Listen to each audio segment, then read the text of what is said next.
All right. Welcome to the latest edition of the FPL America podcast. This is David Smith. Travis Hwang.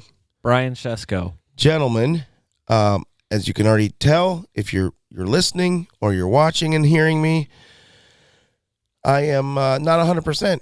You look and sound disgusting. I sound like I am a COVID/flu/ something infested petri dish of germs. And you're breathing all over us. And I'm breathing over everyone. Yeah. So thanks for that. There's that. Look, disclaimer, I will do my best to limit my coughs. I will be coughing into my elbow.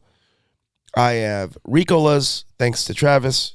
He had a secret supply in his truck. That's right.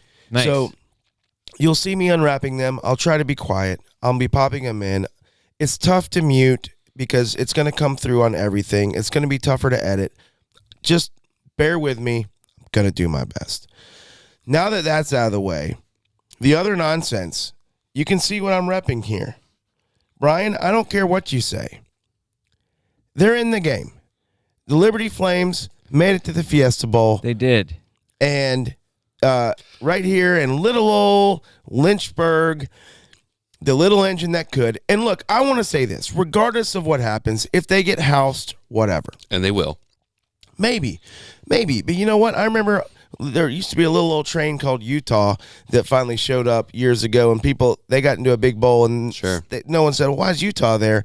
And then they housed the Georgia or Alabama. I can't remember who it was. But maybe it wasn't a housing, but they won. Regardless, for a team, Travis and Brian, and that has only been in FBS since 2017 or 2018, this has a Wrexham feel of making it to the big time. And to land a bowl this early, 5 to 6 years in, and competing in top Division I, which it's not, FBS or whatever the lexicon is now, is a big deal. So not many schools have been able to graduate to that level. However, by hook or by crook, we got there. Undefeated season, record-breaking season. Anyways, they're there. And I just want to say, hey, I'm repping. I might even turn the hat around backwards sometimes tonight, however it leads. But that's what. Also, one more update in the Smith house. I know a couple weeks ago we had a horrible, tragic accident on a Monday where we lost a family pet. Our family cat, Wales, got hit by a car, and unfortunately, it did not make it. The car won. This weekend, we came across a friend of a friend, and we now have 2 new kittens. Oh, geez. And the girls are absolutely not just in love. 1, 2. So the house is on a mend. So this is a good thing. This is a good thing. Good vibes. Good vibes back at the Smith house. No one has talked about the cat that we still haven't buried. That's still in our downstairs fridge because we haven't had a good time to bury it yet. Keep it in there. That's its coffin now. At this point, it's going to get weird if we don't do this soon. We have to make it a point. As the leader of the house, I should make it a point to make it happen. Anyways, you borrow a shovel? I have plenty of those, unfortunately. All right. That being said, Brian, what a weekend of football. I'm guessing we have a few things to talk about. Yeah, I can hardly believe, the disrespect to Florida State, not being able to get in not in the playoffs. This is different football. This guy went off the rails. We've already lost our entire audience. Disrespect to Oregon getting in the Fiesta Bowl and having to play Liberty University. It's just silly. In Premier League football, a bunch of things happened. This was one of the most eventful weekends. Yeah, it was one of the most eventful weekends in a while. Okay. A million goals. We should talk about the results. There were a lot of goals. Talk about what you can do about it. Looking ahead into game week 15 as we enter the busiest time of the year. And by the way, by the time this comes out, the festive fixtures. This is a Monday evening. There's Premier League games tomorrow on Tuesday. Yeah. Yep. So this happens every year. Your guys, man. Hey, I'm going to make a commitment right now, Travis, before we even do this. You might be able to publish tonight. The video. You can probably get the video out tonight. I'll publish YouTube tonight. Wow. I'll get it done. It's a big deal. We'll make it happen. So that's fantastic. All right, everyone pledge. You need to clean up your cough. No burping, no no scratches. No I don't. Right. Yeah, scratches. I'll do it right now. Jiggling the Ricola in my teeth as I can, It'll be fine. All right, let's get started. Let's do this. Liverpool. Oh yeah, get on to game week 14. Very good. 14. You got it. Liverpool 4. Starting late. Fulham 3. Travis, I wanted to start here, and I wanted you to launch us in. I was not watching this game live. What? I was keeping up with the score. Missed out. And I'm like, Liverpool. I'm thinking this is going to turn into a great weekend. Yeah. Liverpool dropped points here. Are you kidding me? They're down 3-1. It was ever 3-1. Maybe it was 3-2. I know it was 3-2. 3-2 for sure. Fulham was up 3-2 at one point. Yep. Late, Travis, I think you posted in Slack the actual score of what it was in like the 80s. Your brother did, yeah. Who was it? Your brother did. What was the actual minute mark there? It was. I don't it was know. the 85th minute, and then the 87th 87 minute? and 88 is what it ended up being, but the timestamps were outrageous. Anyways, Travis, what in the world happened 86-25, 87-46 in this game? Burnt Leno off an unfortunately, TAA owners only get one goal and an assist because he got an assist off the own sad. goal. Burnt, Well, if what it a doesn't, shot. if it doesn't ricochet off of It the probably is back. It probably is in the 6. You're right. It's true. You're right.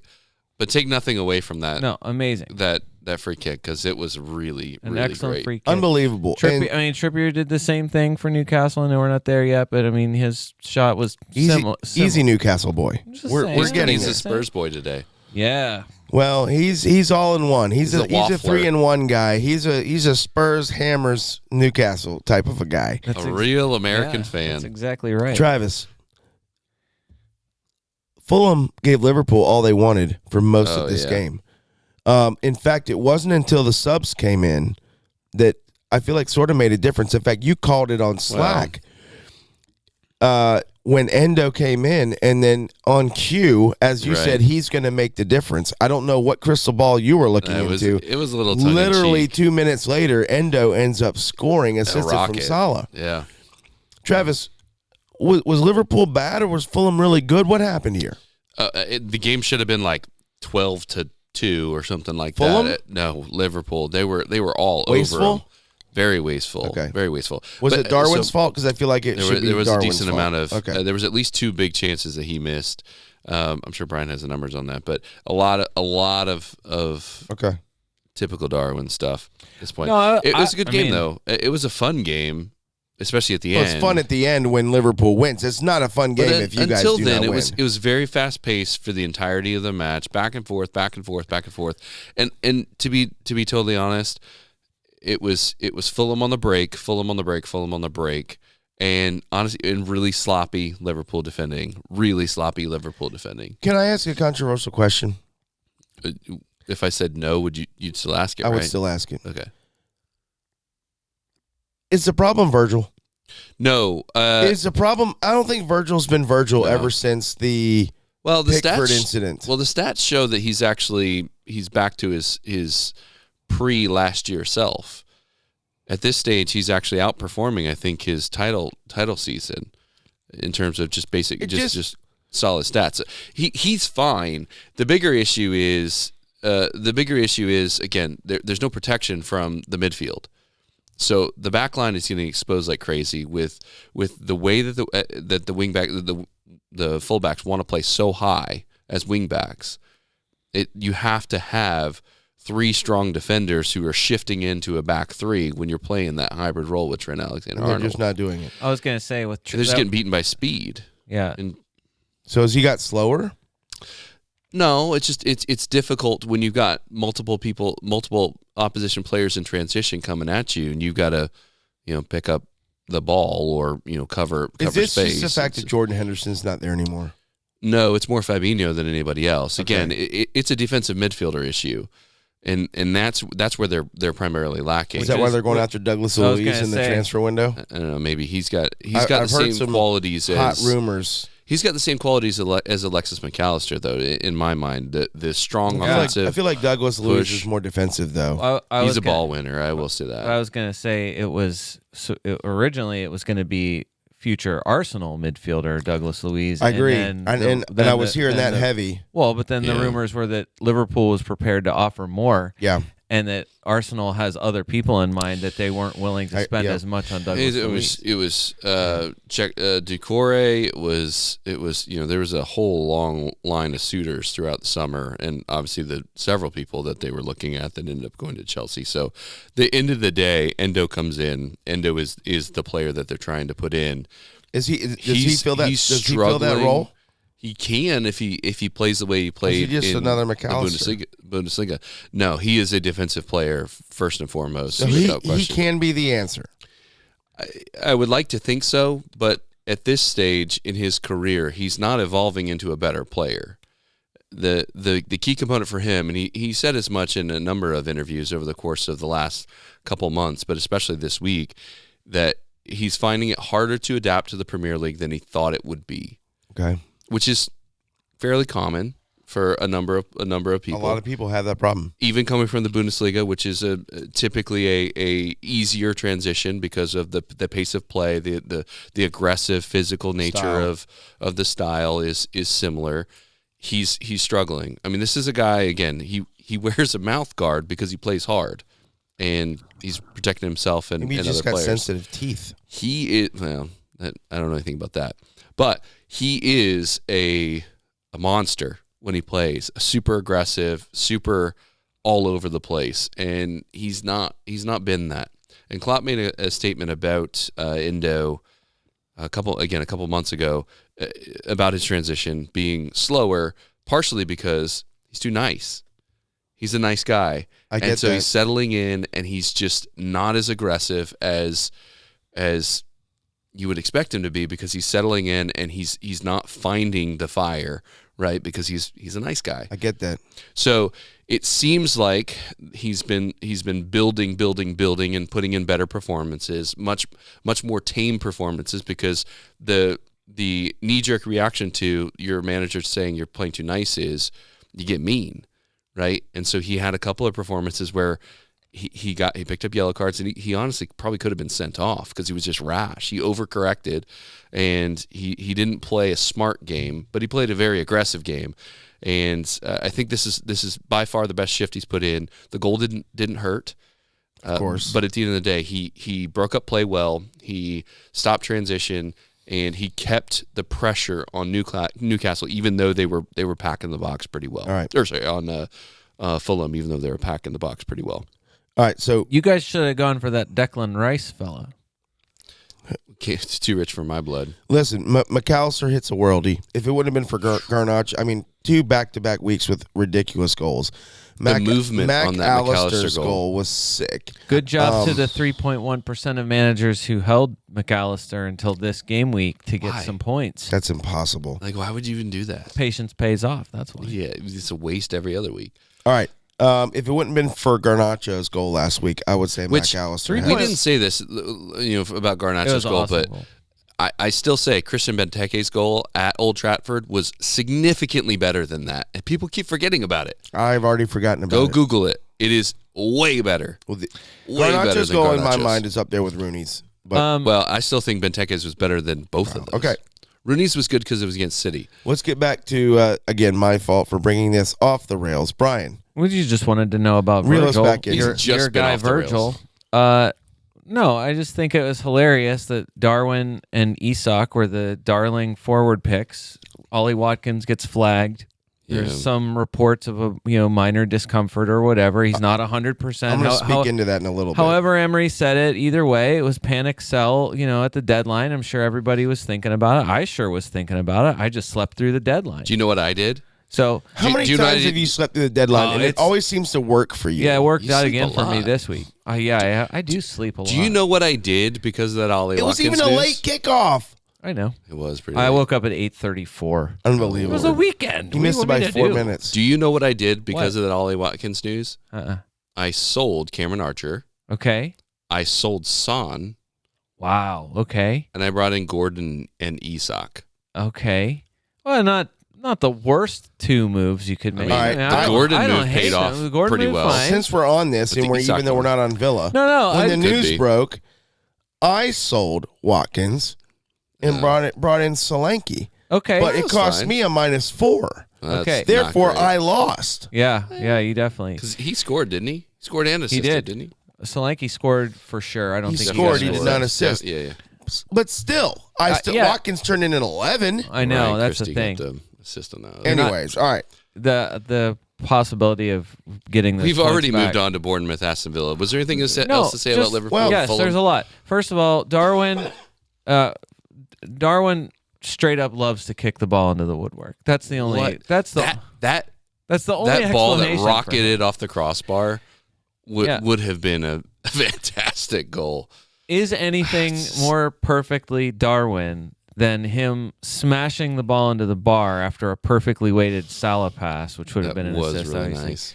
Then giving the pump-up hands to the crowd after he smashes the bar, and then following that up by missing another big chance from a perfectly weighted Salah pass just after that. He's right there. And then he's always been right there. That's weird. my problem with Darwin. And it's so weird. then Endo hits the shot that he does from a perfectly weighted Salah pass, but that was way further back.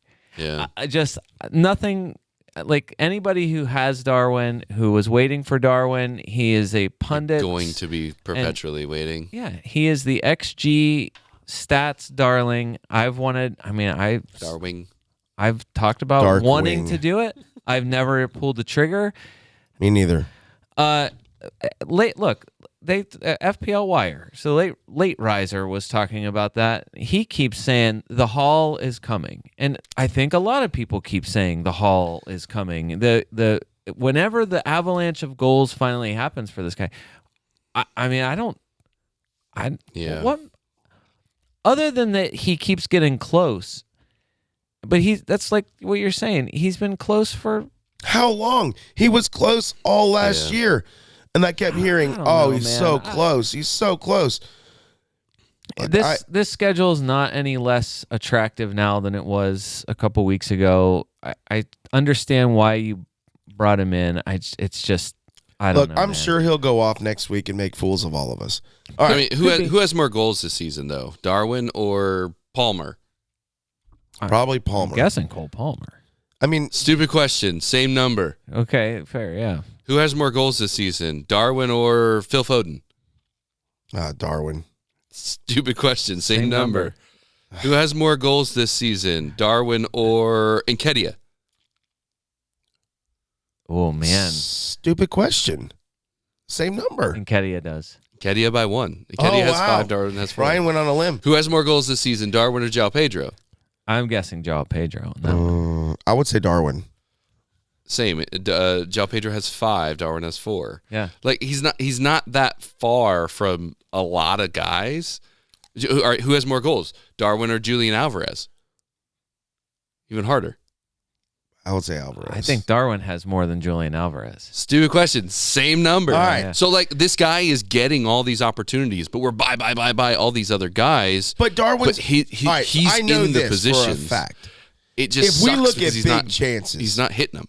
Yeah. He's had more big chances. I will not and argue missed. against that. Yeah. I 100% agree with that.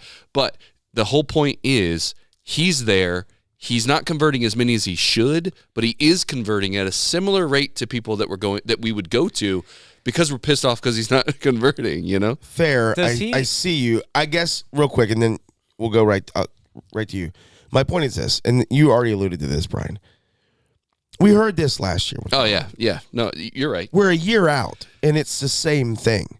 The talent is there. Are the floodgates going to open? Probably not. The talent is there. Floodgates were open in the preseason. Yep, and true. In Europe, he's been much stronger. Last summer, the floodgates were for sure, and that is a conversation with Bucket Man, the Bielsa. Bucket Man. I didn't hear you saying. No, just that was the discussion of bucket in the games. How different it is for he's the old Leeds coach. Just how different it is for Darwin Uruguay. when he's playing for Bielsa on the national team. He's all like fully unlocked potential, and it just isn't happening in the league. I was going to say last summer the floodgates were open in the preseason for Chris Wood too. No. All right. So the Darwin, it's not crazy to pick the Darwin. The only, after all that, the only person we're talking about in this match really is Trent, because it's Trent again. Definitely starting to. So not only the 7, 8, and 13 in his last 3 matches. Right. So not only the the goal to end the game, and yes, the assist off on the FPL assist off thing. I'm honestly not sure how it wasn't a foul on Simicas jumping into Bobby Reed before the Trent goal. Yes, good call. But again, at this point, it wasn't called. So. What even is a foul? I guess is the question. Did they even check it? I feel like that was one of those that it was just it was a bundling into. If that it's was not clumsy like dangerous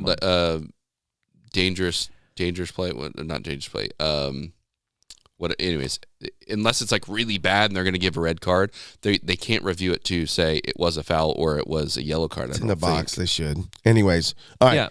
Yeah. Look, what I'm saying is expensive. He's even if you want Trent, he is expensive because he just went up. Even if you want him in your team, can you make it happen? Not without making significant changes. I'm not willing to make. And that's exactly it.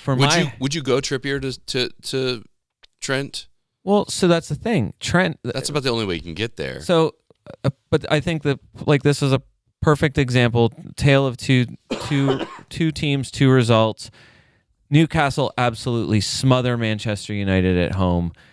Trippier gets an assist, and as usual, Trippier gets all 3 bonus points. Trent, in the leakiest defense that you've seen probably in the entire Klopp era. That's fair. Totally fair. Guess. But yet somehow Allison is still the top scoring goalkeeper. He's not playing, so. Right. But what I'm saying is, like, great. Free kick Trent. Like, we talked about it for the last 2 weeks now. Like, depending on what Trent's role was, depending on how midfield he was and how advanced he was, that 7.9 and now 8 is too expensive for him, depending on how you wanted to set up your team. For me, it's without selling Haaland, Salah, Son, or Trippier, because those 4 are in there already. The only way I can do it is a -8. I had 2 free transfers this game week, and I had $1 in the bank. So even with that much, it still was going to take a -8 because I'm not willing to give up Trippier for that exact reason. So way more likely for a clean sheet, I think, with Newcastle than it is with Liverpool. Okay. Agree. Trippier, like we said, Trippier hits the woodwork too this week and is an inch away from a goal and an assist. That's right. And still finished with 1 point less than Trent had this week. All right. So point well made. I like it. Like I'm just saying too. Like there are other. I don't think the ceiling isn't as high. Like as much as I love Pedro Porro, I love, I think peak Reece James I think could compete. In a peak for one game. In a peak, I'm just saying, like in a peak Chelsea situation, which they're not in, and peak Reece James fitness, which I guess he's as close to that as we've seen right now. Like Reece and Ben Chilwell have been able to compete, but I just don't think there's anyone that can compete with Trent's ceiling, like we saw this week. It's fair, but it's still like they were nowhere near a clean sheet.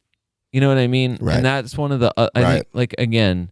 This was the first time this is the first time that Trent scored in back-to-back games in his career. At least for, I think it's for Liverpool. I think that was what they said. It had to have been.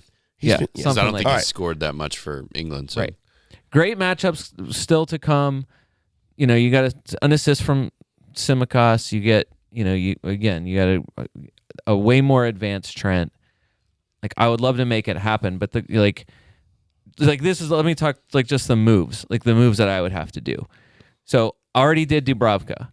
So that was a no-brainer. Okay. Matt Turner out. A lot of people are kicking around. Get rid of him anyways. Well, a lot of people are kicking around the idea of dumping Areola and keeping Matt Turner and just saving, like getting that couple extra tenths or whatever it is. I thought about that too because I was like, hey, I could have 1.3 or I could have 1.1 basically in my bank. Either way, it was Turner out, Dubravka in. Dubravka, wasn't he a 3.9? He was a 3.9. Now he's 4 out. So he went up tonight. Curse me. Matty Cash would be the person that would go for me from it's Cash to Trent. If it's not Trippier to Trent, then for me it was Matty Cash. It's just a lot of money. Holy moly, a lot of money. Would you? And that this is so for me it's that's exactly it. It's 4.9 to 8. So where am I going to make up that money? Would you do any Arsenal defender up to Trent? Money no object. I probably would not. Would you go unless you still have Gabriel or something? Yeah, I was going to say, what if you had Ben White right now? Are you going Ben White up to Trent if you have the money to do it? I would do that. I would with Ben White, but I wouldn't with Saliba. If you still own Saliba, yeah, I own Saliba. And I was saying, if you had Ben White and Saliba, right, maybe, but I don't know who's doing that. I don't know how anybody's doing that. What I'm saying is everyone's been going to Arsenal defenders. Arsenal's about to go into a run of matches here where I'd say, I don't know how many clean sheets Arsenal's going to keep after let's this bet week. on that. Yes. I want to. I just want to know. I want to ask the question, and you guys can bet on it. No, but I'm saying, like, would you go Saliba? You have Saliba, no other Arsenal defender. Would you go Saliba to Trent? No. No. Okay, so this is what I'm talking about. Like, so if you wouldn't be willing to do that, then it goes back to what you already said, and then we need to move on. It goes back to what you just said. That too many implications. Liverpool's not close to clean sheets at the moment, and you don't buy a defender for offensive returns. Exactly what you always say. What you always say. If you have, I don't know, Kyle Walker. If you have somebody if you have a City defender, if you have some other expensive, there's not that many crazy expensive defenders. It's Trippier and Alexander-Arnold. That's exactly it. So if you already Trippier's over 50%. So if you're making that move, I guess it feels real sideways to me. It would be more like, can you make them both happen in your defense? It seems like it's too much surgery to make it happen. And that's what I'm saying. For me, it would have to be I would have to go from Jared Bowen. That's my midfielder that I would get rid of.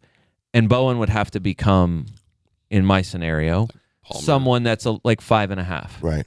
I think He-Chan fits. It's not the end of the world there. Exactly. So when I looked at it, I'm like, you know what? If it's Cash to Trent, if it's Bowen to Hwang, or Douglas Luiz, less appealing. Gordon is close. Cole Palmer could make it work. So it's there are options. I don't love it. Yeah. All just so that I can get Trent in my defense. Right. You know what I mean? I don't know. Right. It's not crazy. I just want to talk through it because I feel like it's I don't know what defender you're willing to sacrifice. To me, it's not Trippier. So it's more can you make them both work? That's the question I ask. That's fair. All right. We've already mentioned enough Newcastle people with Dubravka, Trippier. Newcastle 1, Manchester United 0. Anyone out there who hates United? It was a great day, right? Look, I do like when United loses. It's not as joyous as when Chelsea loses, but Newcastle winning, I have no problem with Newcastle. So Manchester United 8 total shots in the game, just 1 shot on target. They had that one little flurry, I guess, of activity near the end. They had they did score a goal ruled offside, pretty obviously offside. So no real question about it. But still, Sky Sports reporting on the percentage of the locker room that Ten Hag has currently lost. 50%. In case you're. Okay. Curious. 0 appeal to Manchester United unless you want Harry Maguire for whatever 4.2. Why would anyone want that? Is. United continues to be a dumpster fire. Yeah, so, I am paying attention to Luke Shaw coming back too. Yeah, I think he's always useful if he stays fit. Look, they got. Are you going to go to him? I'm keeping an eye on him, but no, not right now. I say they got smothered, but it was 1-0. So it was more I think, just the lackluster performance from the people you would hope to do more. Newcastle. Hoyland's out. They have Martial strike. I just think Rashford. On. Right. Newcastle 22 shots, 4 on target. Yeah, it's Gordon. It's Trippier. It's Anthony Gordon. It's still. I don't know if we've given him enough run. He's currently flagged due to what I think is listed on there as a hip injury, but Newcastle's injury list is so long. It's unlikely he's not going to get. I think he didn't laugh off the injury. It's Anthony Gordon at home. His home statistics this season, 100%, and that's why I brought him. I got rid of Son to bring him in. Now, that turned out to not be the move. Yeah, but I like having Anthony Gordon in the team. He's a 6-0. I think it's a good. Yeah, even at 6-0, he's still a great. And honestly, purchase. I may once I get another 2-transfer week, I may end up bringing Son back in, but I think I will end up keeping Anthony Gordon and probably offloading Diaby instead. I assume Trippier was aiming across the box. I'm assuming he maybe was putting it just in position just to get ahead of the last defender there. But Almiron was as close as anybody. A couple of guys Almiron was there. Really close. I will, and I want to say this for Anthony Gordon, whose numbers at home have been absolutely ridiculous. Not so much when he's away. 3 out of the next 4 for Anthony Gordon are away. Yeah. So I just want to, as we're giving him love, and as he has been climbing up the fantasy chart, as well. Hey, and honestly, that's the reason why I also brought in Isak. On top of that, so it was Gordon and Isak. Well, I think that's probably still a good move, especially for the away games. No, so. I mean Isak had a huge chance in the first half that barely gets deflected out. I mean, he's right in the position where he has scored. He's scored a bunch of those kind of goals already. Everyone on Newcastle took a shot except for Tino Livramento and Nick Pope. So they were. I mean, it was getting a ton of love right now. Yeah, and for good reason. So, Isak, I think, despite the blank, I think is still a good buy. The one thing with Isak is that he played 90 minutes midweek, Champions League. He played Champions, right? Yeah, they're in Champions League. 90 minutes here, it just makes me wonder how close Callum Wilson is to being fit. He, like we said last week, and they'll rotate. Callum Wilson already has said that he wants to be back as soon as possible. I mean, obviously, that's proven. Even throughout his career, very good. Oh when he comes back early, best guy to hurry back from his hamstring. Really good. No, but I think he understands. He understands the problems that they have in their in the injury list. I just wonder why. A couple like 2 or 3 games ago, Isak's getting subbed early, and because we even said great management, Eddie Howe, to keep your one fit striker, just give him the minutes he needs, and then now goes back to back 90s. I don't know. It just feels odd, especially since they're jumping back into another game in 2 days. That's fair. I would say if you don't own Trippier, Lascelles is. Well, I own him. Continues to be awesome. The Livramento is up there too. Not after the news from The Athletic today, which is Brian, that Sven Botman is first team training. So Livramento is the only cheap Newcastle. If you don't have Lascelles, I know that I was thinking about Lascelles. I even in trying to figure out do I want Trent? Lascelles was one of the first people I went to. Yeah, and then the news. The Athletic news came out about Botman training, so I wouldn't do it. Well, I already own him. Livramento. Well, this next week is probably fine, but the following week, you'll know. Lascelles would be a don't buy if you don't already own him. Fair. Livramento, Dan Burn is definitely not playing before the end of the year, and I think the way Livramento plays, I think Newcastle fans would probably. You think he's nailing down the spot? I don't think he's going to. My guess would be, based on the love he's getting, he's not going to lose the spot when Byrne comes back. Big news. Nick Pope hurt. Dubravka has to come in. It looks like Pope's going to be out for a month. No, 4 months. More than that. Was it dislocated shoulder? Yeah. Good Lord. Which he missed. I thought it was his ribs. It was his shoulder. It looked like ribs. Now there's like knee, then it looked like ribs and shoulders. Shoulder. Yeah, it was a dislocated shoulder officially. Jeez. Head, shoulder, knees, and toes. Yeah. Wow. Knees and toes. I hate to see that. Last time he missed, I think Ben Dinnery said he missed 5 months or something. So the only other Newcastle goalkeeper at the moment is Dubravka. Right. Now, there's rumors. Yeah. Out there that David De Gea is at home on the couch and is looking to play. Would you rather have De Gea off the couch or Karius off the bench? Because that's How about none of the above Dubravka. Dubravka's already. Yeah, Dubravka is a no-brainer. Put him in earlier today. The only brainer part of it was whether it was for Areola or for Matt Turner, and I just decided it's probably better to have two functional goalkeepers in a busy period. So, I do like those tenths though, so I don't hate the idea. Cannot believe I lost a 3.9. Well, also so Matt Turner had gone from 3.9 to 4.1. I wanted to get Turner's. I wanted to cash in on that tenth. Those tenths are valuable for me. I wanted that 10th of Turner, and also before Dubravka went up, I wanted to make sure I didn't lose that. And it's the reason why Matty Cash went out of my team just a little bit ago. I should probably didn't want to lose another 10th on Cash. Well, the window is passed, so I can do it tomorrow. But I still own Turner. I own Turner and Raya. Okay. But Dubravka and Raya sound a lot better than Turner and Raya. Yeah. That's facts. To me, I hate making. It's just the biggest no-brainer. Moves. Barring a, yeah, it is a bit luxury because it's goalkeeper, but to me, there's like, especially when you're not planning on playing them. What's the downside? I don't have to make any other moves this week other than just want. That's what I'm saying. Until you get news that Newcastle signed someone, if Dubravka is your only playing goalkeeper and you just buy whatever, they're not going to sign anybody now. I don't even know if they can because they have two Premier League goalkeepers. Minimum, They're it's not. fine. It's not giving Karius that much credit. He played a Champions League final. Who? Not well. I know it's just social media stuff, but the other name was your guy. It was what about Ramsdale? Oh yeah. And plenty of Newcastle response to that is no, thank you. Well, yeah, I don't know that's crazy. I don't know that's a crazy answer.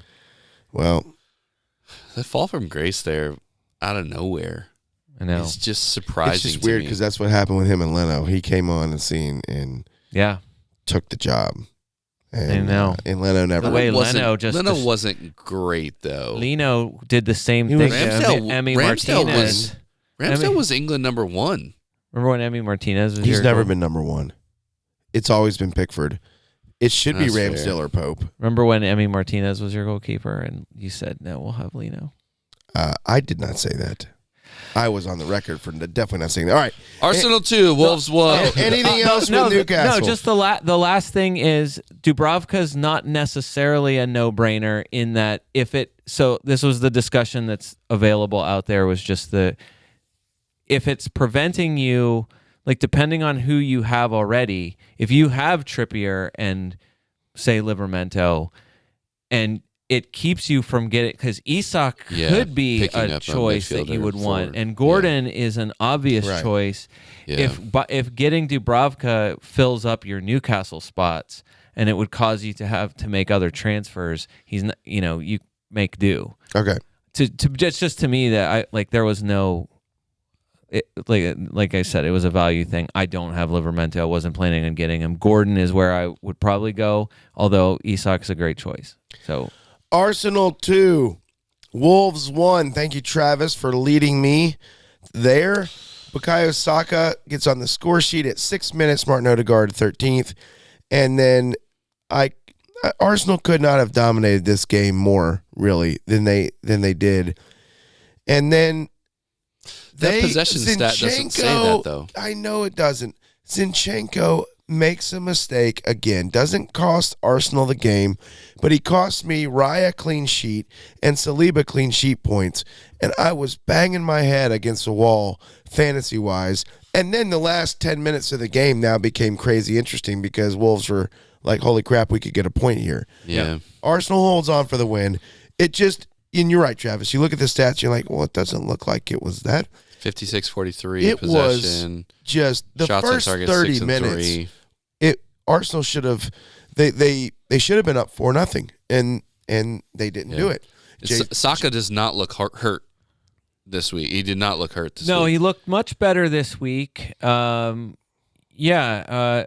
bit of a stat buster too for Saka comparative to where he has been lately. Just that he took a decent number of shots, had 2 shots on target. Okay. He created 4 chances. He was in the box the same amount as Martinelli and Jesus. Okay. So 7 touches in the box. He was definitely driving in from that outside. On an XG of 0.18. Like, I get it. The ball went in the net, but it was a bit of a ricochet. It was a nicely keeps happening, Brian. Nicely designed play. Right place, right time. Yeah, no, for sure. He was cutting in. It's just, you got the return, and it's just Saka over and over and over again. A lot of people are asking, why is Martinelli and Saka's numbers down compared to where they were last year? Go back and watch any part of this game.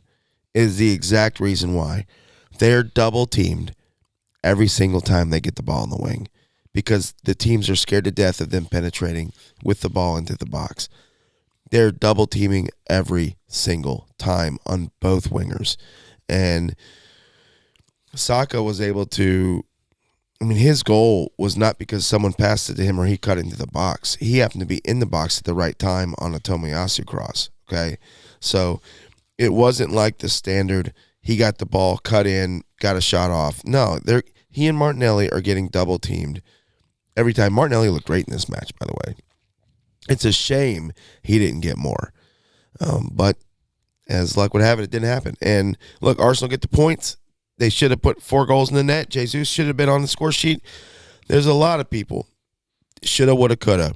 They got the points. I was just upset that Cunha took away the clean sheet and Zinchenko gave it to him on a platter. And I think that's what made me more mad. Yeah, the correct answer to which Arsenal defender or goalkeeper to have this week was only Tomiyasu or Zinchenko. This is why it's good for me to sleep through the deadline sometimes, because I almost certainly would have sold Matty Cash for, I'm guessing it was Gabriel. Based on I don't think it was going to be Tomiyasu as much as I would have wanted it to be. And Brian, this goes back to something you've said earlier and you said before. Owning Zinchenko, if he's starting, he almost always gets subbed. And this is a perfect example of Zinchenko getting a clean sheet because he was subbed off before the goal came. Well, he got the assist on Odegaard's goal. Correct. If he subbed early, then I don't think because I thought he did. I could be wrong. I'm checking if only there was a way. Tomiyasu finishes with more points because Zinchenko gets you just an assist and 0 bonus. You're right. Zinchenko played the full 90. He played 90 minutes. In my face, yes. No, but I think that hasn't been happening, and whether that's injury related because Ben White isn't quite fit yet, and they aren't rotating guys around here yet. The fact is, Zinchenko gets you a 5. Tomiyasu goes off injured with a clean sheet and gets you 2 bonus points because he got the assist on the Saka goal. Yeah. That's the only chance he created in the game, but who cares? Tomiyasu's like, what? Don't go to him. He's not. Does the quote change? Does it do anything? Because it says precautionary sub, kind of all the reports, and then Arteta's quote was, whether it's useful to use him or not, we'll decide tomorrow. He's a strong boy. Hopefully he'll be fine. Like Ben White came on as a sub again. He felt late something. In the game. You play tomorrow. So you expect Ben White to come back into the first team, at least for midweek. Like tomorrow. If Tomiyasu comes back, if he starts tomorrow, does that do anything for you? I'll be surprised. Okay, I really will be. It seems like they've been pretty cautious with him. Okay. Zinchenko, look, he's still the number 1 goalkeeper transfer in. Like, I don't know what you say other than that. Yeah, lazy error that gives away a clean sheet. Brutal. I just think if they had if Tomiyasu, White, Zinchenko, if everyone is healthy, I just wonder how much Zinchenko is going to be in there. Dave, These mistakes are brutal. 3 straight starts for Leandro Trossard, Dave. He had more shots, tied for the most shots of anybody in the game week. Didn't he score? And it was ruled out. I think it was an offside. Yes. I think he scored. Yes. He might have been the first. He might have been the first. It was offside. Right. It was legit. Do his starts continue? I think it's going to be situational. Okay. So I know they've already rotated him plenty. I'm just saying, like, this is three in a row where you're like, again, he's your most threatening attacker. He's your most central threatening attacker. So he has obviously all the time. What was interesting in this one, though, is he started, it was Saka, Jesus, and Martinelli. So he was in the midfield this time, not on a wing and not as a false nine. He was. Is it him and Havertz? It was him and Odegaard, and then no. I know Havertz didn't start, but I'm saying, is that the Is that your rotating guy? Yep. Okay. Which is weird because Havertz came in from Martinelli. That's because it was late in the game and they're kind of holding on. Havertz gives you some height on set pieces, and Martinelli's race typically is run by the end. I mean, he's a little Energizer Bunny out there, but I just think situationally Arteta loves Havertz in some games because of how Arsenal will match up, and I think then in other matches he likes the way Trossard's skill package, what he brings. So I think it's just going to be situational, and we're not in Arteta's mind, so it's hard to predict, and I just wouldn't own either one, fantasy-wise. I just want to say, for what it's worth, when Trossard plays, the stats tell you what you already know about him. So since game week 8, he's been rotating kind of in and out. I mean, he's subbing on. He's getting some minutes. He's like 350 minutes or something like that since game week 8. So not great minutes. But per 90, only Salah has a better XG for midfielders than Leandro Trossard. Trossard's 0.75 XG non-penalty, and Salah's 0.81. That's interesting. 3.31 shots per 90 from Leandro Trossard, second only to Brian Mbeumo at 3.64 since game week 8. Like, I mean, if he's getting the time, you kind of don't have another attacker like him. It's not even close between him and Saka, Odegaard. I'm sure Nketiah, his per 90 stats are probably very good. They probably are, actually. But he's not getting. He's not in there. Barely getting minutes now. Right. So that's why I'm saying, he has 2.8 shots from open play per 90, which is the number one midfielder. I just think you can't, regardless of what that says, and those are awesome. As a fan, I love to hear that. You wouldn't take a punt on him at Luton next week, or this is what I mean. I'm not. No, because I just don't know if he's going to start. Okay. Yeah, and he could go full Leon Bailey, like what Leon Bailey's been doing. It feels like that a little bit. That's a good call. Comes in and he gets that 18 minutes or 45 minutes or maybe 70 minutes, and he does something in it. But it's likely, I'm just saying, the amount of attacking in his position where he is, it's like if he was starting 6.5 for that. To me, it would be as close to a no-brainer guy. It's just you're right. Starts are just Odegaard look back and healthy. Yeah. So the true stat buster of the match. He created 3 big chances. He could have had an even bigger day. Yeah, he looked really good. So he was out with multiple injuries. He was out for 3 match weeks, and I don't know. I think people had kind of forgotten about him. And he had a couple match weeks before that where he didn't give you much. I think they held him out precautionary. He got healthy, and he looked really, really sharp. So if he has a good day tomorrow against Luton, it won't surprise me. And he's at 8.3. So if you don't own Saka, which I do, Saka's at 8.7 for me. But if you're to buy him, it's going to be at 8.9, and Odegaard's at 8.3. So with a lot less, 14% ownership. So, okay. All right. On the Dave, just for Wolves. No, just Acuna. Yeah, great effort. Kind of lucky goal, but a great effort goal. Great shot. And again, good because of minutes. Acuna was a nuisance. He actually probably had a pretty good game. No, I just at a 5-6. I'm saying it just the fact that it came off a giveaway from an obvious lazy Zinchenko play.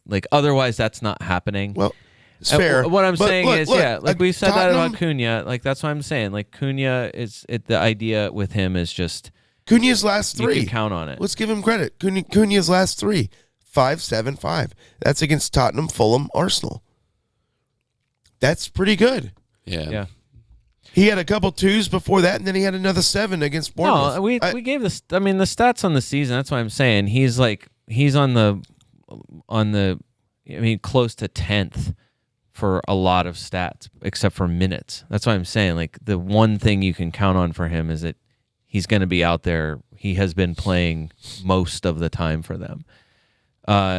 He-Chan, sad day at the office, I guess. And look, here's the other thing too, but not unexpected here. And the Wolves' schedule upcoming is fantastic. You read my mind. Yep. They're home Burnley, home Forest in the next 2. At West Ham, home Chelsea, at Brentford, home Everton, at Brighton. I don't think there's Wolves' schedule is fantastic. I don't think there's... He-Chan at 5'6", and or Cunha as a forward, a striker 5'6". I think if you don't own one of them, I'm starting to think that you're missing something there. And I'm like, if you said, Dave, would you rather own Alvarez or Cunha for the next 2 match weeks? I don't know, man. I'm looking at City, and I'm like, oh, no. I mean, I don't know what to do with Alvarez right now, but Cunha seems more fun. Yeah, I mean, you already have. No, you have Solanke, so that's the. I think that's. All right, we'll get. I think that's the most fun that you can. I do own Big Dom, and we'll eventually get to that. All right, so I think we did give Wolves a little bit of pub there. Let's dive. He-Chan's on 4 yellows. That's like the one news bit for him. He-Chan's got 4 yellows. Mm-hmm. I didn't think he was a yellow type of guy. He's a 4 yellow type of guy right now. Interesting. If he's a 5 yellow kind of guy, then you have a problem. That is a problem. All right. Match of the game of the match week. Manchester City 3. Tottenham, Brian, your Hotspurs 3. Booyah. What a game. I'm going to let you guys take over. Tell me what you saw. Brian. Seeing my shirt. Travis. I can't see it in the shot. I can't unsee it. Slide slightly to your right. There we go. There's the big Hotspur cock-a-doodle-doo. Hot cock. Yeah, there we go. I'm sure that's never been said before. No, Brian, your Spurs were not Spursy, were they? No, they almost were. If not for a little bit of graciousness, not for a bad whistle there at the end. Who knows? I feel like most people can agree that I was shocked.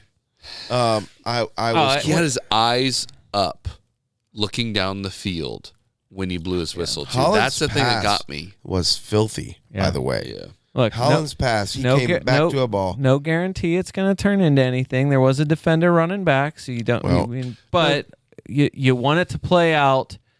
You don't want it to not play out. I'll say that. Yeah. And he was trying to play advantage. Right. And then he saw the breakaway and changed his mind. I don't get that. Everyone. If you think that's the first bad call Simon Hooper's made this year, you're sorely mistaken. Yeah. I'm all too familiar with Simon Hooper's bad calls. That guy is really starting to turn into enemy number 1 for a lot of people. He's not. The thing I love most about this is the meme that it turned Holland into, from the one when him screaming at Hooper. His eyes are all in the most weird face I've probably ever seen from a player. It was pretty. That face will live on. Son has a double. He scores an own goal and also scores an amazing goal. Fall down Phil got on the score sheet. Alvarez assist. Brian, you gave him some love last week. You said, I don't think you can count on it. Maybe you can. Lo Celso, in your favorite 69th minute, scores. And Grealish, 81st. And then Kulu, fought harder than anyone probably in that match. That guy gave everything he had, and he gets it in the 90th minute. And it's a 3-3 He said he didn't even see it. He said afterwards. Are you serious? Yeah, he said he didn't even see it go in the net. It was obstructed. So he said, "I'll have to go look at it."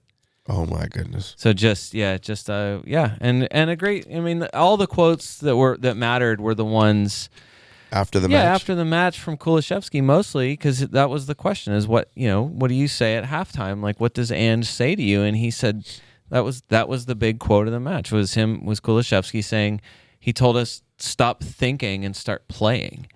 And that's not what Ange said. He said, Ange said, I loved his response. They asked Big Ange, What'd you say at halftime? He goes, well, I'm not sure. Again, this is not perfect quote here, Travis. But the gist was, I can't repeat it. I'm not sure I said many things that didn't have a curse.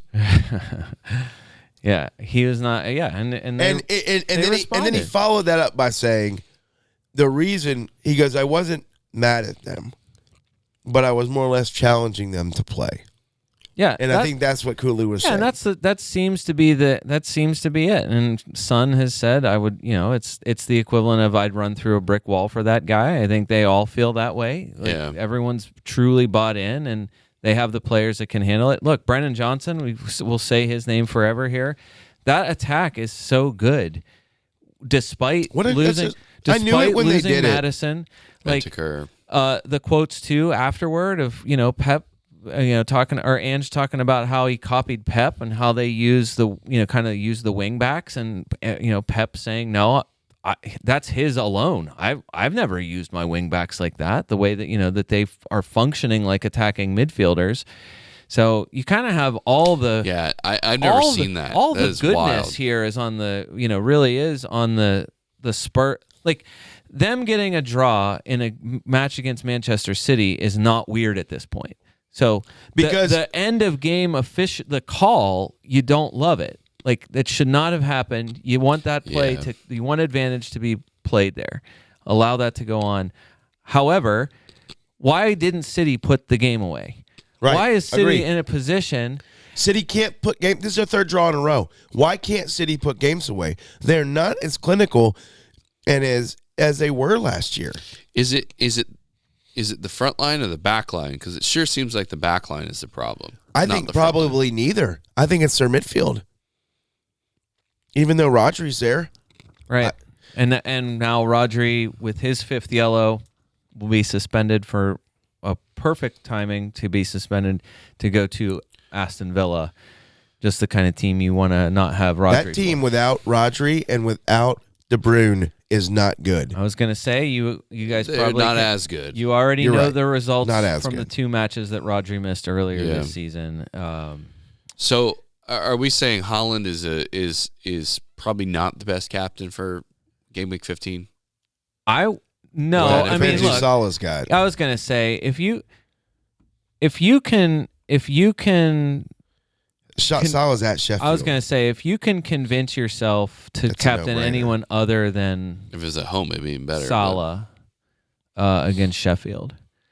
I think Salah has a haul. Now we won't cover this game much, so I'll just mention it briefly here. Burnley 5, Sheffield 0. So I can promise you, Sheffield is had a couple tough days of training, and they're probably going to be coming into this match with a little bit more gumption because they just got housed by Burnley. That's my guess. I doubt they get housed sacked twice. as well. Is that right or no? I don't know. Well, yes. That he Sheffield manager got sacked? Yeah, Heckingbottom. Is it new guy or old guy? Wasn't it? It was a former manager. I thought it was another guy. I thought it was somebody that was related to the team already. Doesn't matter. New manager. All right. New manager bump. It matters, but I think that's. It still shouldn't. You'd still say like Salah should get. Right. He should have something. A good game. Right. I like Salah. Unless he's passing the ball to Darwin like he was. Fair. All this Dave, so you said Foden got a goal. Are you getting nervous about having to get Rodri in your team in January? Oh man, where are we on that? Well, Doku got something last week. Did he? Well, he got 3 bonus last week, so he did get some points last week, and Rodri didn't. This is gonna be a great payoff. Got a yellow card this week. Oh gosh! In a 3-3 draw. So he's not going to be playing. He's one less match, and he's missing next match. You're not out of it. It's just that Foden.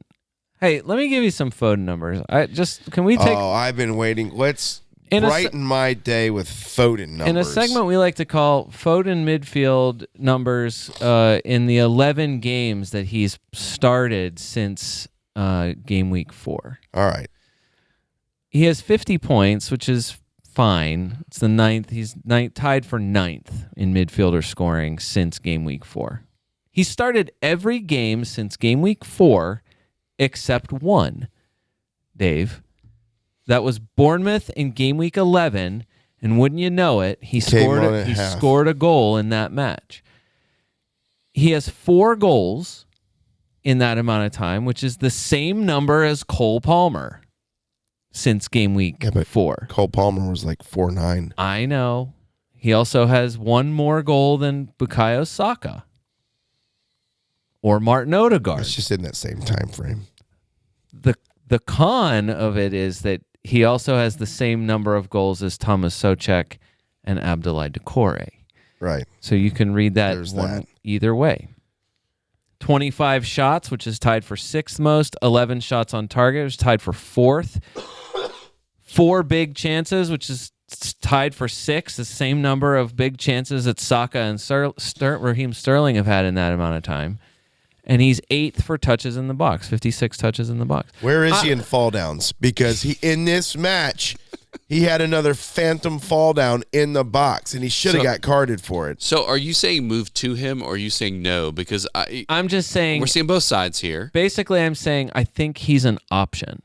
He's not essential, but saying like, oh, he's going to get rotated, I don't think they really have the luxury to do that right now. They don't have the luxury. He could, for sure. And I think this is... For who, though? Bernardo Silva. Oh, so that is Manchester City Alex. That is one of his. Yeah. That is one of his things with that Foden's side. It could be him. It could be Bernardo Silva. Yeah, that's good. That could be a tactical switch. However, Foden hasn't been coming off all that much, and he's been starting like I said, all but one game since game week 4. Like I'm just saying, it's not insane. That was another point. At least just for. Like not to drag Alex back into this, but that was another thing he even said in this game was like, you need a goal and you sub Foden off.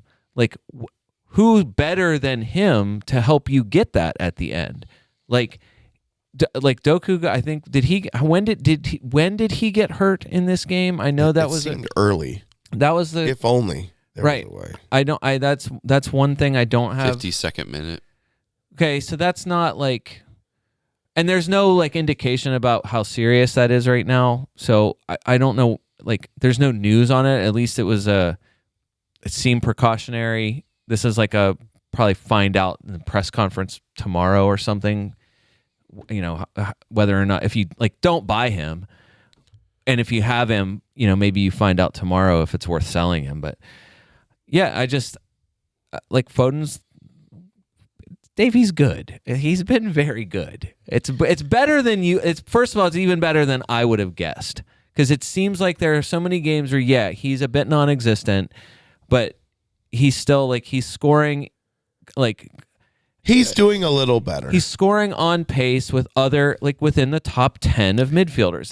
That's not crazy for a guy like if his we'll say it forever. There's so many good options less than $6. But for a guy who's only 7.5, that's not crazy. Yeah, it's still I'm just saying though, and I know that's the tricky part is that it's in that range. That's why I'm saying I'm not in any way advocating like make room in your midfield for Phil Foden. I just don't think it's crazy given that. Sounds like that's what he's saying. It's Manchester City still. Like they still are a top 3 attack, even if they're not the number 1 necessarily. They're still they feel off, and even if by numbers they might be number 1, there's still something that's odd about the way they're getting stuff. All right, fantasy relevance here. Would you rather own Bowen or Son? Son. I would have Son, no question. Which is sad because I own Bowen. I can make the move. I have the money at the moment to make the move. It was my Watkins Dom Solanke money. Yeah. Which I sort of regret, but at this point, what's done is done. So I could go Bowen to Son, and that could be my transfer this week, and then just wait for the Dubravka move after tomorrow, really, after the match week starts, and I can make my Dubravka move. Yeah, definitely. What say you, Brian? I don't hate that. Is that a stupid move? No, not at all. And the reason why is just that Son is the essential attacker for the most fun attack in football. All right, so I like this game. He's boom, he did it. He has a better game even in this game if he doesn't have an own goal. Yeah. Permission denied. It's what we said. It just said permission denied. Sorry, but you do not have permission to perform the request. Are you kidding me? I think you have to log back in. Oh my god. They did that to me earlier. What is this? Anyway, you got to ask your mom. Yes, seriously. No. All right, let's keep moving. Son, goal and an assist is to me I feel like that's a viable outcome in every single match they play. Just because of what he's doing. And I would just say even in this match, you're not caring really about the stats for Son as it is, just because he's such a clinical anomaly. But then you throw him out even more in a match against Manchester City. And said that. He just said in a game like this, you need to, like, when you take your chances, when you get the chances, you have to be clinical with them. And we were. Like, Lo Celso's goal was great. Everybody did. Son's goal was awesome. Perfect Men in Blazers description that it was like a photon torpedo down the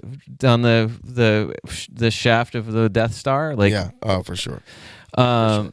No, just that, like, that's a move you have to make. If it's one or the other, then yes, you absolutely did the right thing. Anything else with this game? Did Haaland sellers? Did people who sold Haaland factor in that he could get 2 assists in a game week where Salah only got 1 assist? Do you think that factored into the selling decision? I mean, I was worried about captaincy decision, but I don't think that many people are off of him. Do you have Alvarez? Ownership is high. I do not. You Remember, don't. I do. You still do. I'm on Haaland, Watkins, and Isak. What's wrong with that? Nothing. You just asked me if I had Alvarez. Okay, it's way better than what I. I have Solanke, Alvarez, Haaland. That's not bad either. I just think Julian Alvarez, like, great, you get an assist. I'm sure you were happy with an assist. I was happy with anything. Right, to get anything from him. Exactly. And that's where I feel like we've been with Alvarez for a while now. I know. Yeah. I just can't, like, he hasn't moved up the priority chart because he keeps giving me something. He's not a fire you need to put out. Yeah, I get that. Here's your number that like a dip in form is not just, it's not great. Since game week 10, because that's when he started to really dip. He scored 16 points since game week 10, which is 10th among forwards. Anthony Martial has 16 points. Like that, to give you a comparison, through game weeks 1 through 9, he was 3rd in scoring among forwards. It was Watkins, Haaland, Alvarez at game week 9. Since game week 9, since game week 10, 16 points for Julian Alvarez. His non-penalty XG since game week 10 is 0.72. Amdouni from Burnley has a higher XG than Julian Alvarez. Amdouni's is 0.91. He's taken the same number of shots as Neil Maupay. He's touched the ball in the box the same number of times as Amdouni from Burnley. Who both scored this week. And he has 0 big chances to score. The thing with Alvarez is he's number 1 in chances created for forwards by far. Next closest is Haaland and Watkins, and they've created 6. So the difference between what Alvarez is offering in creative potential is still fantastic. You're just not buying a forward for their. This is like buying Jesus for creative potential. You're not doing it. I know, but I've had him for forever. I'm not saying he's a definite. This is like the Foden thing. I'm not saying but on the opposite side. Not saying he's a definite sell, but like, where's what upside is it? Like, it just doesn't. So where are you going? If you're Cunha. You'd rather go to Solanke. I'd go to Solanke. Solanke is who I'm looking at for sure. And for some, I think this matters for game week 18. If you have Haaland and Alvarez, which I'm sure plenty of people still do, like, Alvarez is an easy player to move on, and that's the thing. If you can build it up, if you can build up the amount of money that you have to go from Alvarez to Isak to, I guess, to Darwin. I don't know that you do Isak now, though. Or even Darwin now, honestly, right. with the way he's playing. So right. For me, like, I mean, we'll talk about Aston Villa, but right now, I don't have the money to get to Watkins. I don't. Minute. I can't do it. Bournemouth 2, Villa 2, all the guys we were just talking about are on the score sheet. Dominic Solanke, 52nd minute. Brian, your boy Semenyo. That's not true. He's not your boy. He's yours. I was the one that had Brian's true boy, Leon. Yeah, forgive me, Travis. Travis's boy Semenyo. Brian's boy Bailey. And then Watkins, he just rubbed it in my face after I sold him on because I panicked sold. I was in the group, Brian, of the panic sell of Watkins the morning or evening of. I can't remember. And obviously in my face because I absolutely lost out and went from 5th in our mini league to 9th because the middle is so packed. But thanks for that, by the way. -4 did not help me this week. Exactly. Travis passed me by a little, and that wouldn't have happened if I wouldn't have made that move. Anyways, that being said, I'm sure Dom's going to be fine. Am I going to regret selling Watkins, Brian? Do I need to I need to sell Alvarez and bring Watkins back in? I mean, is that the move I need to do? If you have the money to do it, yeah. The problem is money only. So if it's not a money problem, then you do that. I don't know. Maybe not. I don't know if I can now that he's just moved for Son. I sold the Sun money. Yeah, no, I can't do that. Well, now you're screwed. I am done. You're going down to 10th place. Yeah, I'm done. I spent my Watkins money. Watkins obviously gets the assist in the goal. We're talking a lot about him. We're talking a lot about Dominic Solanke because we talked about him a lot. Moussa Diaby gets an assist here. Another guy off the bench who is just... Ooh. 16 minutes I think he got. So I'm sure, yes, he bails you out, and he sets up Ollie gets an assist early, and he scored late, assisted by Diaby. So huge for everyone that has both. Kind of bails out your week, also bails out Aston Villa a little bit here. Yeah, I agree. So obviously you're not going to Diaby, but Am I stupid for holding on to him this long at this stage? Bournemouth was the match that I was waiting for to reevaluate. At this stage, good call. At this stage, I'm thinking, I don't know, maybe I'll let it ride another week.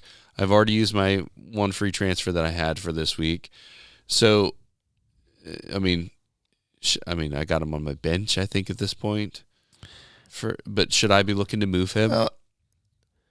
I don't know. You just look at, so he's 6'8". You already have Gordon, right? Correct. You already have Mbeumo, right? Correct.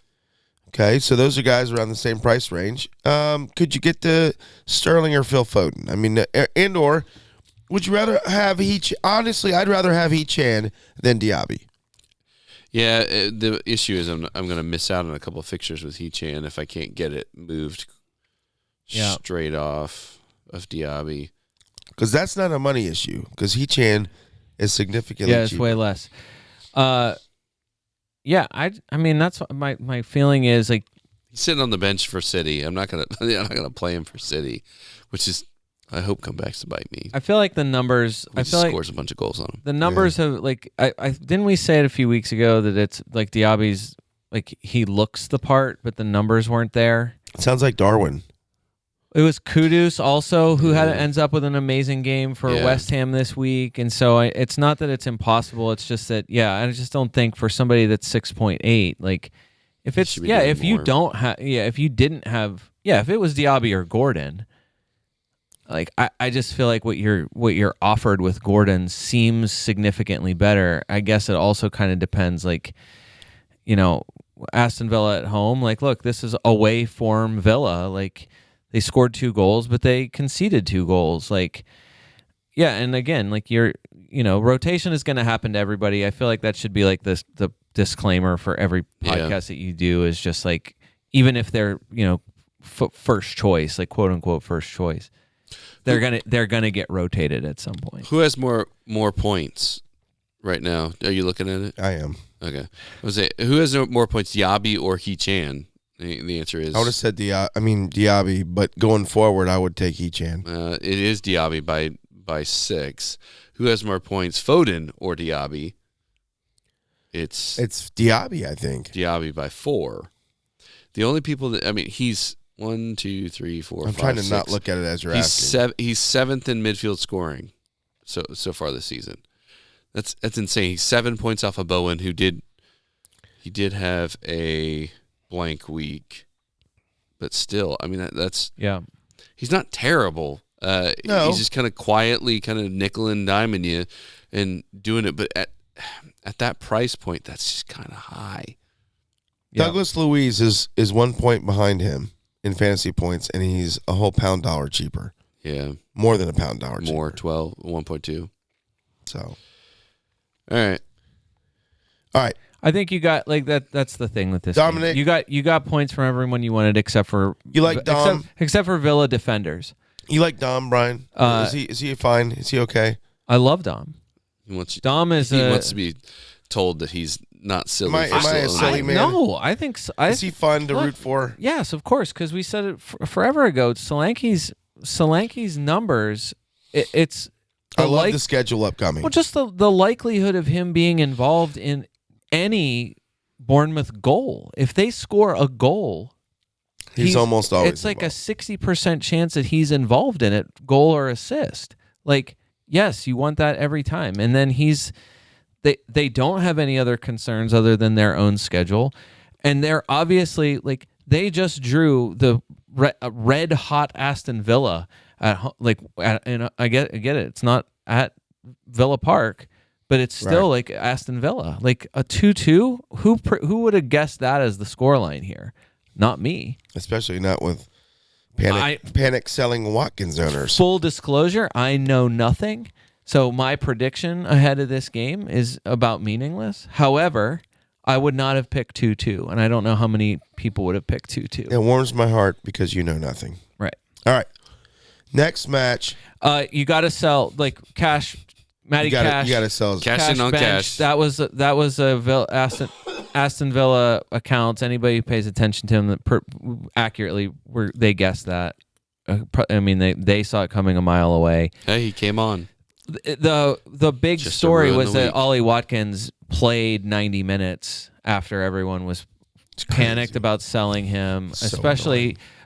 So annoying. The question with Ollie Watkins, Dave, so before I say, you need to go get him again, it's because the schedule is now tough in 2 matches in a row. Might he be rested? How many points? No, they can't rest him against City and Arsenal as their next 2 matches. No choice. The schedule is tougher for these 2 matches. How many points are you reasonably expecting from Ollie Watkins in the next 2 games? Statistically, I know that you brought it up last week.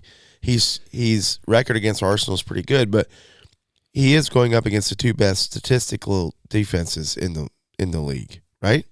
Yeah. Is it still City? Arsenal 1, City 2, I think, defensively. Yeah, but that City team just gave up 3 goals. Yeah, it's true. I don't know how much. Arsenal, and that's look. It's just by shots allowed. Shots on target allowed, those kinds of things. Manchester City is a limiting factor in their defense, but that has been the thing with them for years now. That no matter what, no matter how tight they are defensively, no matter how few chances they allow, somehow they end up leaking a goal, even in the worst possible against the worst possible offenses.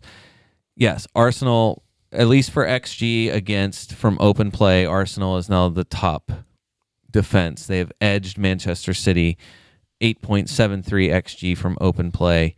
Arsenal 8.73, Manchester City 8.81. Okay. All right. And Arsenal is much better defending set pieces. At least the XG from set pieces. That is weird. I saw that. I heard that stat this past week. And that I was surprised by that. The Arsenal, they've only conceded 1 goal from set pieces all season. Yeah, which that used to not be the case. City has conceded 2. So again, the XG is higher for City from set piece. Set piece XG against is 2.62. 2 actual goals conceded. Yeah. So again, that's such tiny margins, and yeah, they just like Spurs scoring 3 against them is probably 1 goal more than I probably like might have capped it at. I don't know that I would have guessed Spurs score 3. 2, that's already happened before. Yeah. So anyway. Well, let's get to the most meaningless. What's your fantasy answer? game. What's your answer? Well, Ollie Watkins. How many points is Watkins scoring more than 1 goal against City and Arsenal? No. Will he have more than 2 total goal involvements against City and Arsenal? A goal and an assist, say, over both games. I kind of want to say yes, but there's a part of me that wants to say no. I don't think he will. I guess that's what I'm saying. Like, if you don't, it's tough. I think it's tough. If you don't have, like, I don't feel strong enough to bet on it. Like, I don't have him, and I don't like now with that, like those 2 matchups next. Even though they are home matches for Villa, even without Rodri in the midfield for Manchester City, which is a good point. I don't feel like it's like I gotta again. It would have to be a -8. I would have to take a -8 to get him this week, and I feel like you can't. So for you, it doesn't make sense. Can't do it. Maybe after they play Arsenal. How many people don't have Watkins at this point? How stupid do you have to be to not have? How dumb do you have to? Yeah, I'm pointing at me. Pointing at you. Yes, I mean, I don't have. How about the guy 2 out of the who 3 sold of him? us? Right, exactly. That's what I'm saying. Everyone feels stupid if you sold him, you feel like an idiot. If you don't have him, you feel like an idiot. And largely, it's that he scored. It's a 15-point swing for me, by the way. Oh, it's huge. That's not true. It's a 10, but still, a lot of points. It's a huge lot swing. of points left on the table. All right, to the one game that was truly fantasy meaningless. Chelsea 3, Brighton 2. Enzo Fernandez gets a goal and a penalty. Colwill for Chelsea scores in the 21st minute. And then, I don't know, Facundo Boyanate and Joao Pedro for Brighton get on the score sheet. Pedro off the bench again scores a goal off the bench. Your boy Milner gets the assist on that one, Travis. Love James Milner. Anyways, look, the Conor Gallagher gets a red card. Chelsea has 6 yellows. Brighton has 5. This was a feisty game. They wanted to kill each other, and it was just a big poop show when it comes to fantasy.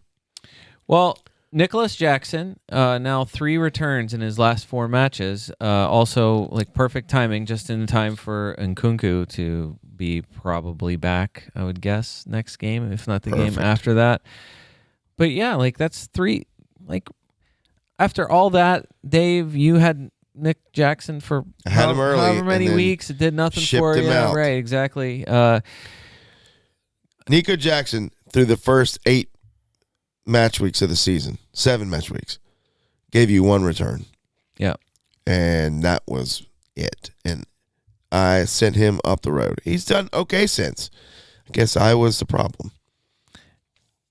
I just don't know. I can't think of. I'm not relying on him. I was gonna say I don't know what priority level he is. He's 6'9". I'd rather have Solanke. Right, exactly to buy. Agree. I just can't, He's 6'7". I'd rather have Alvarez. Although, Alvarez 6'7". On a scale from 1 to 10, 10 being most interested, how interested are you in the new fixture turn for Chelsea Football Club?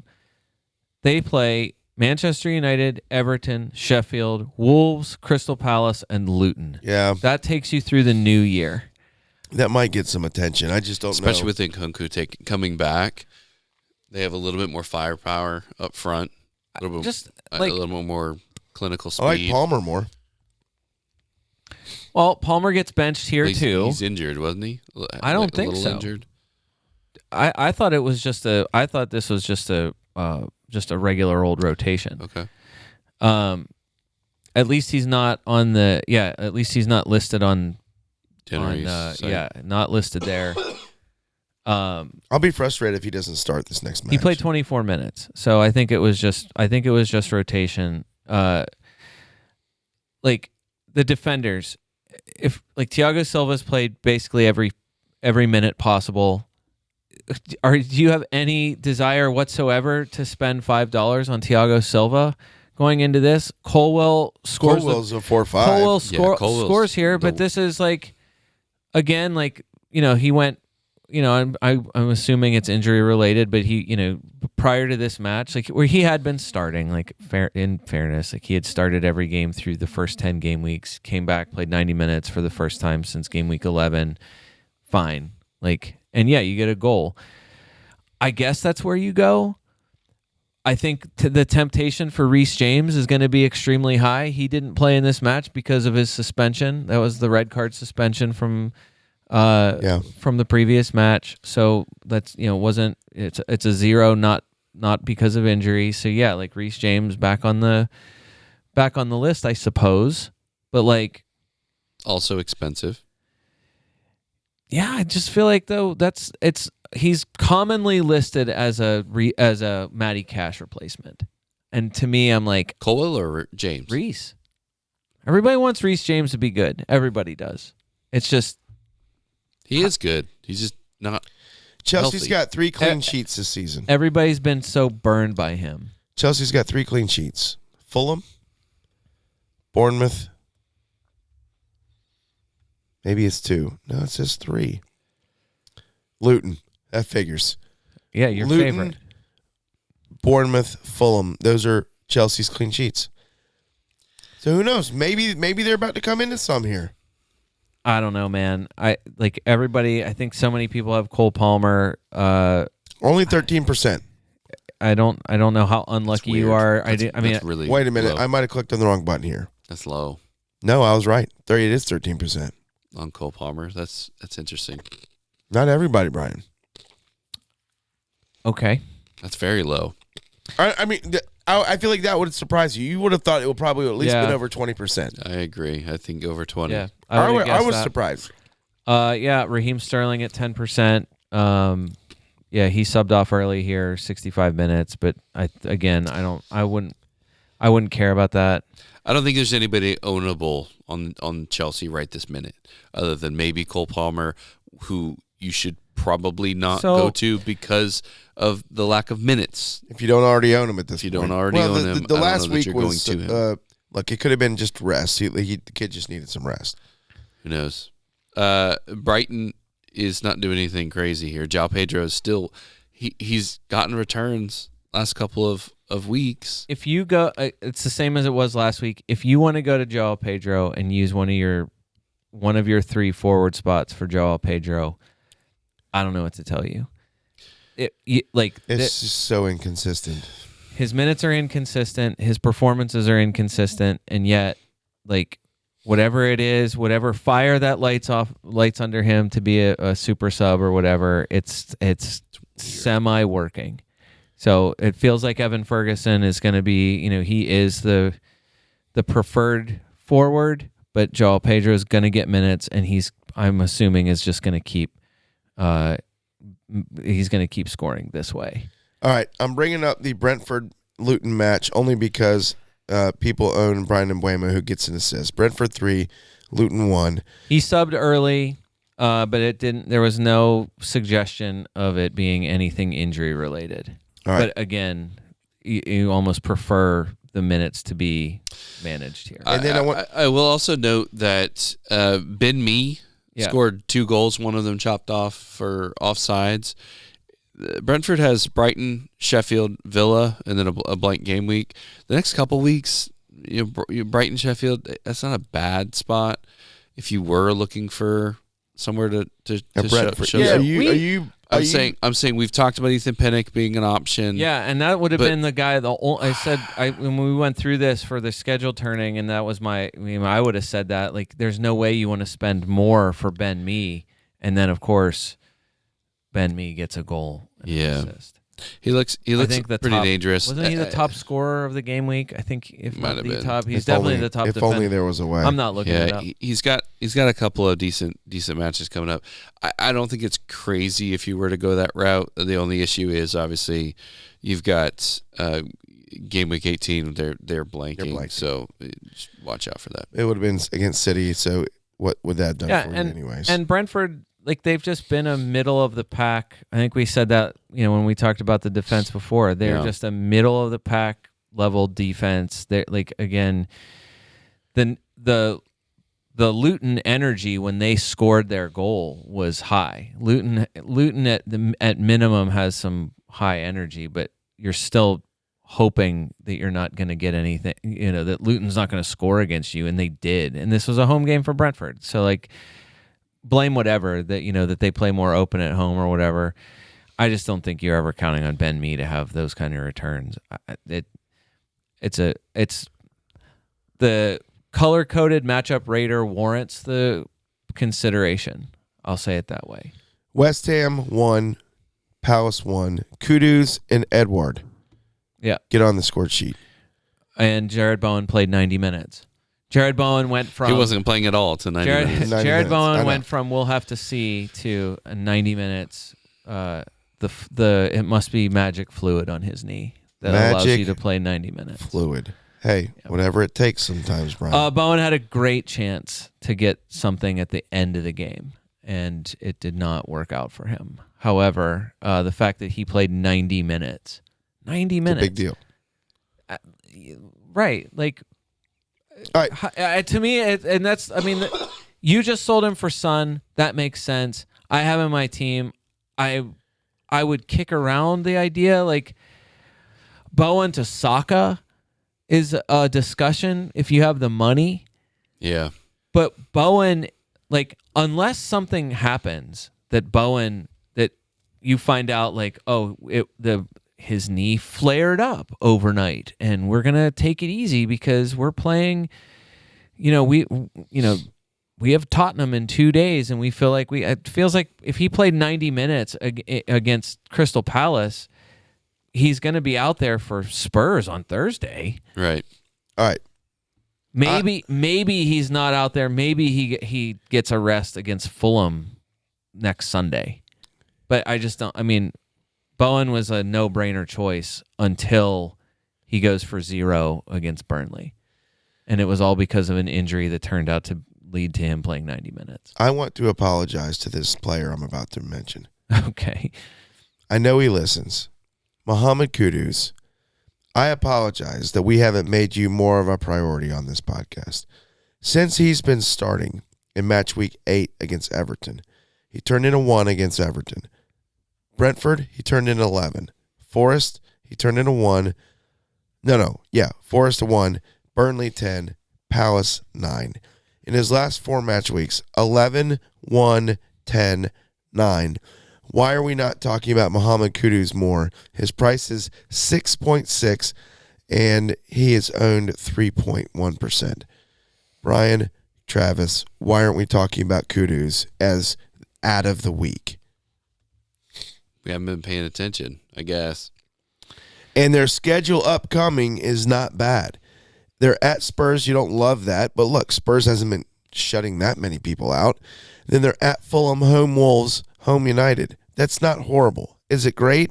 I don't know, but it's not horrible. Yeah. And Mohamed Kudus is, in my opinion, one of the most electric players. Guys I'd rather have over Phil Foden. Mohamed Kudus leads that list. Along with Hee-Chan. And I know that's probably some Foden bias there. I'll take that. Dave, this podcast featured Mohamed Kudus as recently as Game Week 13 review on November 27th. I can tell you that because of I hate it when he does this. Control Find on my notes. Yeah, okay. Dang it. No, we've definitely talked. Didn't necessarily recommend. I'm just saying. Talked about. I don't think we've given him enough love. It was at that point. He's viable. At that point, it's that he had started. He was finally getting starts. Right. And everyone knew the talent. He passed the eye test, but he wasn't necessarily converting that to points. He is now converting that to points. And has been. So 2 game weeks ago, he was already like. That run of starts that he had since game week 10, he was tied for 5th in midfielder scoring. I'm sure he's right. I'm sure after he's this top. Week, right? Yeah, after this week, I'm sure he's significantly higher. The reason why he was a lot of people went to him immediately was because of the Bowen injury. So it was like, why not go to this guy who we know who's been electric, scored a great goal like 2 weeks ago or something, maybe 3 games ago. Maybe it was 2. Yeah, I think it was 2 games ago. And with Bowen being injured, it was, hey, let's get this. Why not get this excellent player in here? And it has paid off. Yeah, he was good again. I'm in a bad spot in my midfield at the moment. If I wanted to get to him, because I have Saka, Salah, and Son, my other two midfielders are about as good as I can do for the prices. Is Palmer at 5-1 and Douglas Luiz at a 5-5. I think if you didn't have Bowen and it was a decision about what to do with what to do with a fourth midfield spot or something like that, a fifth midfield spot, and that's your low end. That's pretty good. Yeah. If you were debating for, say, a fourth spot between, you don't have Bowen and you're deciding between Bowen and Kudus, yeah, sure, then go for Kudus. Go ride the hot hand, why not? Brian, you mentioned Edouard last week. You're like, hey, it's not crazy. It's not crazy to go to Edouard. And Brian, he gets on the score sheet again. Yeah, he's good. He's a good player. Now, I don't feel like he had many shots. I feel like he socked his way into that goal, but he comes away with 3 bonus points, scores you 9. Yeah, 2 goals in his last 3 matches, and Elise helps them. Obviously, Elise didn't feed the goal this time, but Edouard gets you all 3 bonus. I mean, that's what happens in a 1-1 game whenever a forward scores. For sure. And then the reports that are out there about Eze's ankle injury. Eze wants to train. I think he is going to be training. He wants to come back sooner than the medical team is recommending. Okay. So there is that kind of behind the scenes, I guess you could call it a conflict about whether Eze wants, how soon Eze is going to come back. Seemed like it was going to be multiple weeks. It turns out it might be multiple games. Okay. So if that happens, then you can just erase everything that you thought bad about Crystal Palace. Although the schedule for them, I think this was the last. Yeah. Or next week, this Bournemouth is the last. Green-rated matchup. Yeah. So once they play Bournemouth, then they go into that run where you're like, I don't know how much I'm going to want them for. Liverpool, City, Brighton, Chelsea. Brighton and Chelsea. That's Brighton and Crystal. That's different. That's a derby, and that's at home for them. Brighton, Chelsea, Brentford, and then Arsenal. So you can prioritize anyone from Crystal Palace in the home match against Brighton. M23 derby, your favorite derby. I refuse to acknowledge that derby. And then at Chelsea, to me, Crystal Palace, again, a functional team. They're not a target team. They obviously can get a result. They go to West Ham with a million injuries and come away with a draw. The Palace-Brighton derby is the most made up. It's like both teams are like, man, we don't have a rival to even have a derby. And they called each other up and said, hey, let's just do this. Let's just call it a big rivalry. I swear it's the most manufactured rivalry of all time. And I know if Scott was here, he would be like, and he would give me the history behind it, and I'd be like, it still feels made up. All right, last game we have a huge derby. Yeah, there we go. Well, in 1976-77 season, following a famous incident between Terry Venables and then Palace manager Alan Mullery, the then manager of Brighton, in that campaign, the clubs faced each other 5 times.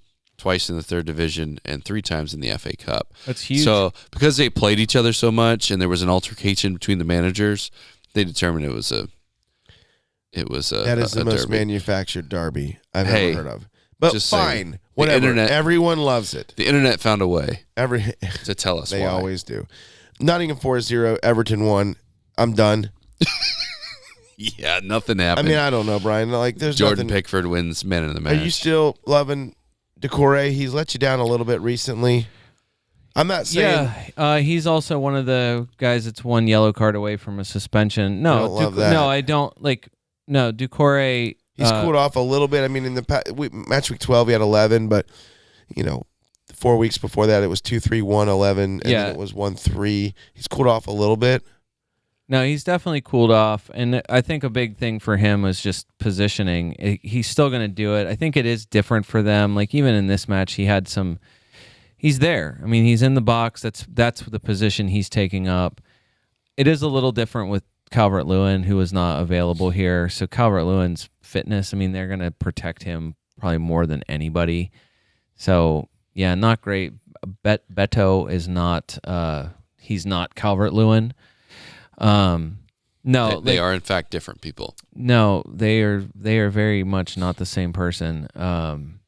So no, yeah, Ducouré on. He just was not a priority for me. Okay. Although this week compared to all the other options, yeah, like if it's for me a -4 to go from Ducouré to He Chan it's risky because of the yellow card suspension possibility. Yeah. But that's like I need the attack. Like I need the other attacker. It's got to be somebody. Yeah. And I think for me a hit is worth it. Take a hit on Hwang. That's fun. Travis, you take a hit on Hwang. That's fun. All the time. That is fun. All right. It is worth going through, by the way, just the yellow cards that do matter here. Like Matty Cash, Luka Dean, Douglas Luiz. Yep. All three of those guys are one yellow card away from a suspension. So Aston Villa could potentially be down those three players. Lewis Dunk from Brighton, he's still red card suspended. And when he comes back from his red card suspension is on one yellow away from suspension. Enzo Fernandez and Raheem Sterling from Chelsea, both one yellow card away. Ducouré from Everton, Bruno Fernandes for whoever that affects. Kieran Trippier is one yellow card away from a suspension. Okay. The way he plays, if he gets another yellow, you're not surprised to see that at all. He's got some fire in him. Yeah, got a little fire. I think if you see him suspended for a game, then the mass switch, at least if not temporarily, if not permanently, to Trent. That is a mass trigger. Yeah, exodus, I agree. When that happens. Udagi from Tottenham, also one yellow from suspension, and then He Chan is the other. So, all right. FPL America Podcast League, Rockabye Angel League Shen is in first place. I think it's the first time I've seen him in first place. Sunsail Away League Bo in second. And then I don't remember reading this name, so congrats. League Brett, his team name What the Fark. Okay. And massive week 79. Kudos. And then look, my old pal, League Joshua, Why Always Me, 69 this week, up to fourth. That's a good score. I'm sure he loved it. League Michelle, Nostradamus Wrexham, she has been in first place multiple weeks. Just couple of 40s. Turned in a crappy week this week with a 41. That stinks. I hate that. It's never good when I'm beating you in a match week. So my apologies, Nostradamus Wrexham. I hope there will be better days ahead. All right. I'm captaining Salah this week, regardless of what happens here, even though it scares me every time I don't captain Haaland. You know, maybe he carries that Spurs anger. Yeah, I was going to say, what narrative do you want to take with you into Aston Villa that the end of that match just inspires them to go on and to do things that maybe they weren't going to, or is the Rodri suspension? The Rodri suspension going to really hurt them? I think it's really going to hurt them. Okay. I don't know about really hurting them, but it has historically not been an irrelevant fact. So. Yes. No, you're there's right. at least one. I saw it from it's FPL, and I should probably check the pronunciation. It's like Gian Batra is the account. So I just want to credit where I saw the case for Son as captain this week, just to say that. Are they playing Luton? No, they're playing West Ham, and it's a home match. Just to say that the way. Basically, his argument is that West Ham, the way they've been playing, a team like Tottenham and the way Tottenham plays can perfectly exploit what West the Ham gaps does in the midfield. Saying the scapegoat for him basically is that where they're playing James Ward-Prowse isn't able to adequately cover what is necessary in front of the defense. Okay. And it's someone like Son, and it's the attacks. An attack like Tottenham can exploit that in a way that a lot of other teams, teams can too. Good info. But Spurs especially. Also, I would just say historically, 4 of the last 6 Tottenham-West Ham matches have ended with no less than 2 goals. It's been 2-1, 3-1, 2-0, and 3-2. The last 2 Tottenham-West Ham games ended 2-0 and 3-2. So Tottenham won the 2-0, West Ham won 3-2. Like, it's basically what I'm saying is 4 of the last 6 have been little mini goal fests. Okay. And I'm not sure. Christian Romero comes back from his suspension for Tottenham this week, so that helps them defensively. Yeah, I mean, I like if you had captain Son this week, you feel good about it. Yeah. I mean, you feel really good about it. Been gutsy. Yeah, for sure. But even you would definitely feel good about it. So that's what I'm saying. I think Son against West Ham is not a crazy captain. Credit to that dude. And just the last thing for me, honestly, was just Pedro Porro got a 0 against Manchester City. I can't think of a bigger 0 to ignore in my life. Like Pedro Porro. Yeah, you weren't buying him probably going into that match necessarily. Even if you had him and played him, you were just hoping for an attacking return. So for him to get 0 in that match it's not a crazy result. Like I would still buy. I did buy him. Okay. So I would say still buy aggressively. Yeah, like I like way different to expect maybe an attacking return from Porro against West Ham than you would against Manchester City. Gotcha. Awesome. Well, gentlemen, we're going to wrap this pod up. Once again, Arsenal continues to be top of the table. Thanks for reminding us. And I just wanted to throw that out there. Liverpool is in second, and I have great joy saying that Manchester City is in third, 1 point ahead of Aston Villa, which is fantastic. Wow. For the FPL America podcast, this is David Smith. Until next time.